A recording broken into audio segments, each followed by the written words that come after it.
Ceramic નગરી મોરબીના ઉદ્યોગોના વિકાસ માટે રાજ્ય સરકાર દ્વારા સિરામિક અને તે સાથે સંલગ્ન અન્ય ઉદ્યોગોના વિકાસ માટે પાનેલી ગામની હદમાં જીઆઈડીસી બનાવવાને મંજૂરી આપવામાં આવી હતી।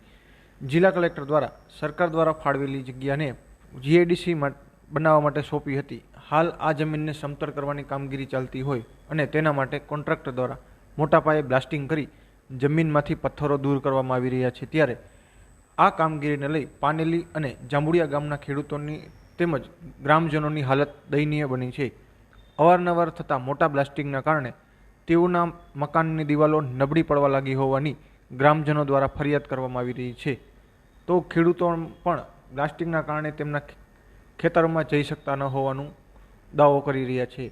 ત્યારે આજે 3 ગામના ખેડૂતો અને ગ્રામજનો મોરબી પ્રાંત અધિકારી કચેરી ખાતે રજૂઆત કરવા માટે આવી પહોંચ્યા હતા। તેઓએ પ્રાંત અધિકારીને રજૂઆત કરતા જણાવ્યું હતું કે અમારું નામ જીવરાજભાઈ પ્રેમજીભાઈ પાનેલી ચાવડા।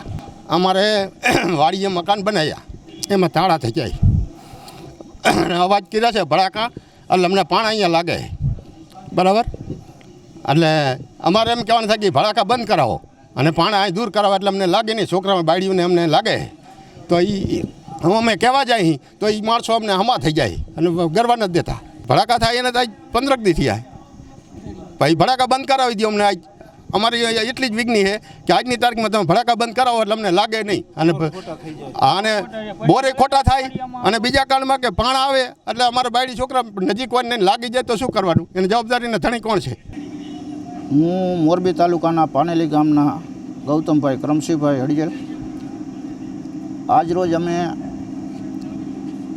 પાનેલી, જાંબુડિયા અને લખધીરપુર આ 3 ગામના લોકો પ્રાંત અધિકારી સાહેબે અમને બોલાવતા જીઆઈડીસી બાબતે જે છેલ્લા 4 મહિનાથી અમે રજૂઆત કરી છે તે બાબતે અમારા વાંધા વિરોધની સુનાવણી માટે અમને બોલાવતા આજે પ્રાંત અધિકારી સાહેબે એવી અમને હયાધારણા આપી છે કે અમે અઠવાડિયામાં સ્થળ ઉપર આવી અને જે બોગસ ખોટી DILR મોરબી દ્વારા જે માપણી થઈ છે તે માપણી રદ કરાવી અને નવેસરથી નવી માપણી કરી અને પાનેલી, જાંબુડિયા અને લખધીરપુરના જે રસ્તા બંધ કરેલા છે, નકશામાં બતાવેલા છે, તે રસ્તા પણ ખુલ્લા કરવામાં આવશે।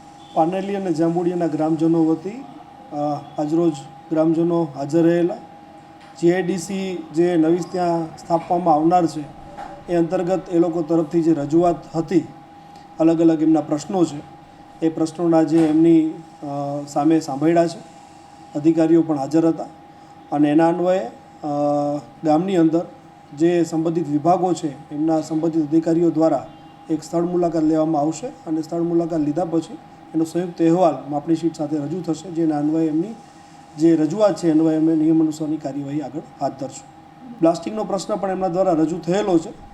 બ્લાસ્ટિંગના પ્રશ્ન અન્વયે હું જીઆઈડીસીના સંબંધિત અધિકારીઓ સાથે ચર્ચા કરી અને એના અન્વયે તાત્કાલિક શું રાહત થઈ શકાય છે એ અમે એમને કરી આપશું।